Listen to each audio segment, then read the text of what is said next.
Have you ever heard of the term Kia Boyz? No. So is this phenomena where like basically they've these keyless entry cars, they can dupe the signal, and you can like buy the dupe online, and some of these Kias have become uninsurable in certain cities. Like the theft rates are just like off the charts. There's a real problem, and we're seeing that in other things. Just like the idea that technology is going to solve a problem is often, it's kind of a false hope.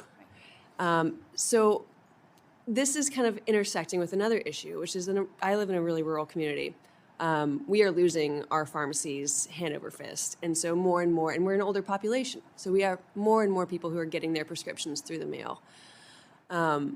I've heard about a shift to using digital keys on U.S. postal boxes. And I'm wondering, I know that like there's a high incentive to get into those boxes if you're trying to steal prescription drugs. And I also know that, when there is a, right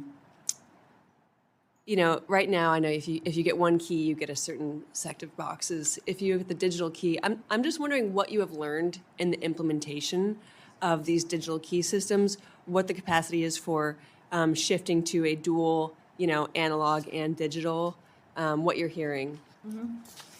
Yeah, great question. We've done some work on mail theft in general and how the Postal Service is responding broadly to mail theft. Our own jurisdiction as it relates to mail theft is internal mail theft by postal employees. Yeah. The inspection service has the rest of it, which is Yeah. significant.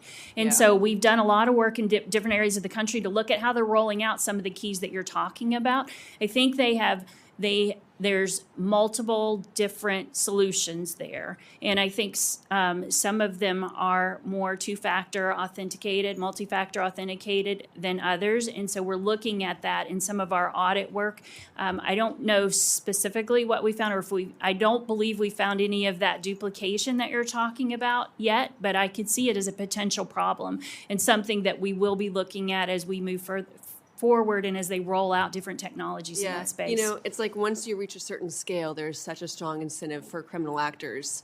And so it's like you can think it's okay till you get all the way in the water. Mm-hmm. And so like I would just urge you to look at other models where that has led to profound, marginal rate of return for criminal actors and stealing my community's very necessary prescription drugs.